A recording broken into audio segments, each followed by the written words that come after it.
Primera de Corintios capítulo 15, comenzando en los versículos del 1 al 4 de la Nueva Versión Internacional. Ahora, hermanos, quiero recordarles el evangelio que les prediqué, el mismo que recibieron y en el cual se mantienen firmes. Mediante este evangelio son salvos si se aferran a la palabra que les prediqué. De otro modo habrán creído en vano. Porque ante todo les transmití a ustedes lo que yo mismo recibí, que Cristo murió por nuestros pecados según las Escrituras, que fue sepultado y que resucitó al tercer día según las Escrituras. En el versículo 1 está hablando de la centralidad del mensaje del Evangelio, el Evangelio que yo les prediqué. Y luego dice que la salvación es a través de ese mensaje que yo les prediqué del Evangelio. Y luego dice, está hablando acerca de que no creer en el Evangelio o no recibir esas palabras del mensaje que yo les prediqué implicaría que ustedes han creído en vano.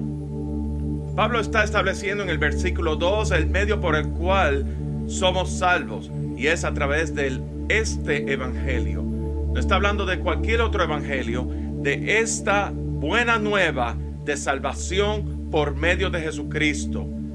En Romanos capítulo 10 versículo 17 dice que la fe viene por el oír, y el oír por la palabra de Cristo. Y es que la fe, cuando escuchamos la palabra de Dios, esa palabra, el Espíritu Santo vivifica la palabra y produce fe en nuestros corazones. Y entonces de ahí es que viene el segundo oír. El oír, que se refiere a la revelación, la iluminación de esa palabra, es por la misma palabra de Cristo. Que el Espíritu Santo revela y glorifica a Cristo Jesús. El Espíritu Santo hace que la palabra salte de las páginas del libro y se establezca en nuestros corazones para que nosotros pongamos esa palabra por obra, para que caminemos esa palabra y seamos hacedores de la palabra. ¿Cuál es la esencia del mensaje del evangelio que Pablo predicaba? Primero, Pablo establece en los versículos 3 y 4 que el mensaje le fue revelado a él cuando perseguía a la iglesia camino a Damasco. Jesús mismo se reveló a su vida. ¿Cuál es la esencia del mensaje? Primero, que Jesús murió. Segundo, que Jesús murió por nuestros pecados. Tercero, que eso ocurrió según lo dicen las Escrituras, o sea que hay una base para su testimonio. Cuarto, que fue sepultado. Y quinto, que resucitó al tercer día, y de nuevo, según las Escrituras. Y aquí vemos la base sobre la cual Pablo establece su argumento por la resurrección. Primero dice según las Escrituras, y ahora veremos a continuación el tema de los testigos oculares. Vemos aquí en el versículo 5, se apareció a Cefas. Cefas era Pedro. Y luego a los 12. Después se apareció a más de 500 hermanos a la vez, la mayoría de los cuales viven todavía, aunque algunos han muerto. Luego se apareció a Jacobo, más tarde a todos los apóstoles, y por último, como a uno nacido fuera de tiempo, se me apareció también a mí. En la versión Reina Valera dice como abortivo. Y es que Pablo no tuvo el tiempo, por decir así, de gestación con Jesús mientras Jesús estaba en su ministerio aquí en la tierra. Pablo no tuvo el tiempo de una relación personal con Jesús de la misma manera que tuvieron los demás discípulos. Pablo no tuvo el tiempo de presenciar los milagros y prodigios de Jesús ante la multitud como lo presenciaron los demás discípulos. Pablo no tuvo la oportunidad de recibir enseñanza directa de Jesús como lo tuvieron los demás discípulos. Pero lo que tuvo Pablo fue una experiencia sobrenatural con el propio Jesús resucitado, que cambió su vida radicalmente para el Evangelio de Cristo Jesús. Sin embargo, a pesar de que hemos dicho de que la resurrección, Pablo dijo según las Escrituras y mencionó a los testigos oculares de el Jesús resucitado, aún así hay objeciones en torno a esos testigos oculares. Hay quienes dicen que esos discípulos vieron alucinaciones, estaban alucinando. La pregunta que hay que hacerse es, ¿será posible que gente de todo tipo de trasfondo y estrata social, temperamentos y en varios lugares distintos, aún 500 personas que lo estén viendo, todas puedan estar alucinando al mismo tiempo? Consideremos eso. Continuamos en el versículo 9. Admito que soy el más insignificante de los apóstoles y que ni siquiera merezco ser llamado apóstol, porque perseguí a la iglesia de Dios. Pero por la gracia de Dios soy lo que soy, y la gracia que Él me concedió no fue infructuosa. Al contrario, he trabajado con más tesón que todos ellos, aunque no yo, sino la gracia de Dios que está conmigo. En fin, ya sea para que se trate de mí o de ellos, esto es lo que predicamos y esto es lo que ustedes han creído. El reconocimiento de Pablo como el más significante por ser perseguidor de la iglesia, pero el apóstol de Jesucristo por la gracia, con fruto, con resultado evidente de ese llamado apostólico. En los versículos 13 al 19 vamos a ver las consecuencias de rechazar la resurrección. Y debemos recordar que había un grupo de pensadores judíos que se llamaban los saduceos, que negaban la resurrección, al igual que negaban la inmortalidad del alma, negaban la existencia de espíritus y de ángeles. Pero en el tema de la resurrección la negaban totalmente. Pero vamos a ver cómo Pablo trabaja estos versículos en torno a rechazar la resurrección. Primero dice, sin resurrección, Jesús no ha resucitado. O sea, si tú rechazas el tema de la resurrección, tú estás rechazando automáticamente que Jesús no resucitó. Lo segundo es, la implicación es que sin resurrección, la prédica es en vano, versículo 14. Luego, sin resurrección, la fe es vana.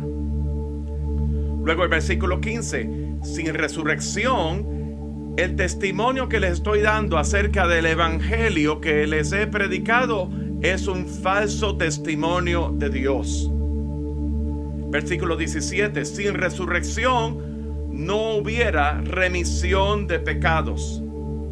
Versículo 19, sin resurrección no habría esperanza con carácter eterno.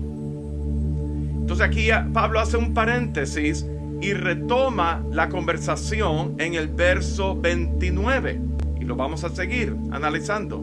Dice, sin resurrección sería ilusorio seguir la práctica del bautismo. Sin resurrección no fuera necesario pasar por tantas penurias en el ministerio, refiriéndose a tantas personas, los hombres y mujeres de fe que dieron testimonio por medio de la fe y que pusieron sus vidas, fueron apedreados, fueron matados, fueron arrestados por predicar la resurrección. Eso no hubiera sido necesario pasar por nada de eso. Y en el verso 32 dice, ¿qué he ganado si solo por motivos humanos en Éfeso luché contra las fieras? Refiriéndose más bien a aquellos que se oponen al tema de la resurrección. Si los muertos no resucitan, comamos y bebamos que mañana moriremos. Veamos esta frase de comamos y bebamos que mañana moriremos. Si la resurrección, en otras palabras, lo que quiere decir es que sería preferible vivir por el presente solamente. No habría futuro, no hay inmortalidad del alma, no hay resurrección, no hay una esperanza de vida más allá. Así que comamos y bebamos que mañana moriremos. Y esa frase ¿A quién Pablo se lo estaba diciendo? Se lo estaba diciendo a los corintios, justamente. La iglesia que estaba en Corinto estaba en un lugar geográfico que era un puerto de entrada, de exportación e importación. Había mucha influencia cultural internacional.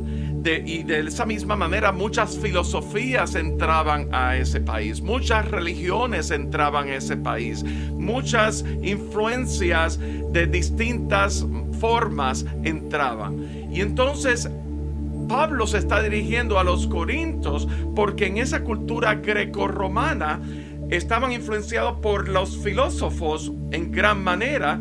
Y este tema de comamos y bebamos, que mañana moriremos, viene de una filosofía que se conoce como el epicureanismo, que viene del nombre de un filósofo que se llamaba Epicurio, que murió en el año 270 a.C. Y lo que el epicureanismo dice es que el fin de la vida humana es el placer evitando el dolor, pero usando la prudencia, evitando los excesos. Es como así, por decir así, un hedonismo racional, con balance, ¿verdad? Y precisamente Pablo hace ese señalamiento a una ciudad altamente influenciada por la cultura greco-romana. Y estos planteamientos le ofrecen un apoyo histórico, lógico y teológico a Pablo para presentar su defensa en lo concerniente a la resurrección. Pero entonces, vemos aquí que nuestra fe está basada en hechos y no en opiniones. En los versículos 20 al 28, Pablo hace como un paréntesis para establecer los hechos acerca de la resurrección. Versículo 20: lo cierto es que Cristo ha sido levantado de entre los muertos como primicias de los que murieron. Jesús fue el primero y el único en resucitar y no volver a morir. Luego, la ley que dedicaba a Dios los primeros frutos de la cosecha, en Cristo Jesús se cumple ofreciéndose a Él mismo como esa primicia en garantía de que aquellos que son suyos son partícipes también de su resurrección. Colosenses capítulo 1 versículos 15 al 19 dice que Él es la imagen del Dios invisible, el primogénito de toda creación, porque en Él fueron creadas todas las cosas, las que hay en los cielos y las que hay en la tierra, visibles e invisibles, sean tronos, sean dominios, sean principados, sean potestades. Todo fue creado por medio de Él y para Él. Y Él es antes de todas las cosas, y todas las cosas en Él subsisten. Él es la cabeza del cuerpo, que es la iglesia. Él que es el principio, el primogénito de entre los muertos, para que en todo tenga la preeminencia, por cuanto agradó al Padre que en Él habitase toda la plenitud.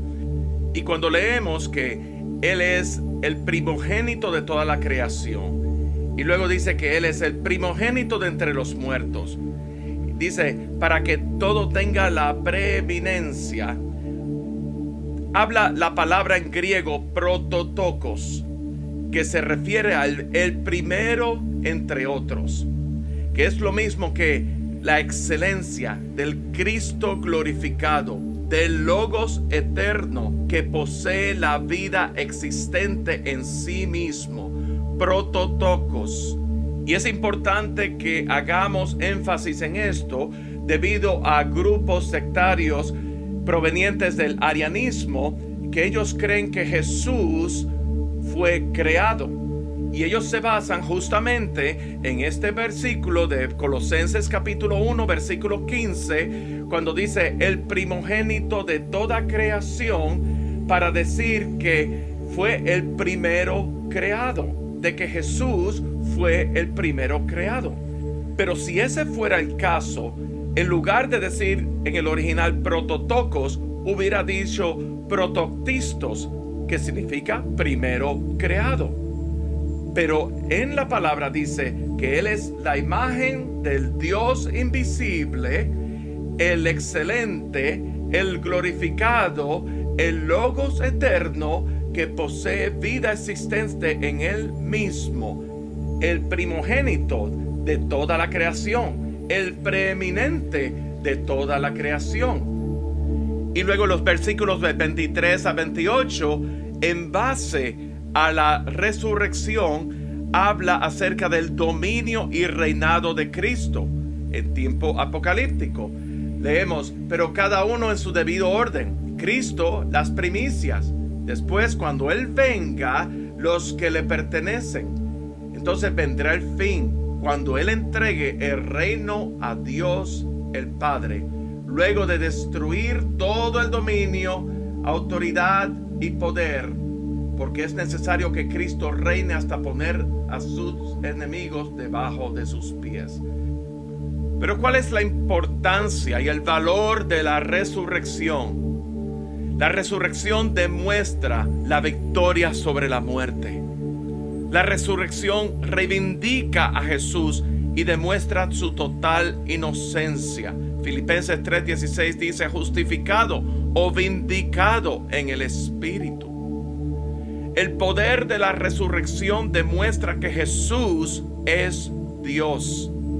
La resurrección y ascensión culmina el pacto redentor de Dios de antes de la fundación del mundo.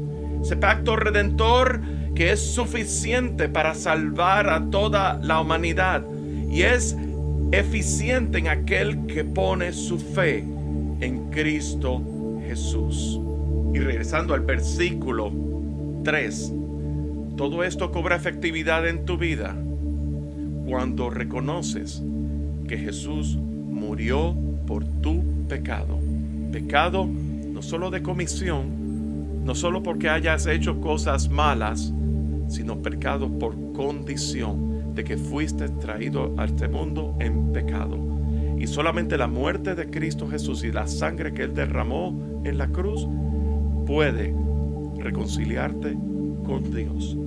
Pero al mismo tiempo, Jesús murió, Él fue sepultado, pero la tumba estaba vacía. Y en el poder de su resurrección, Él venció la muerte, venció el poder del pecado.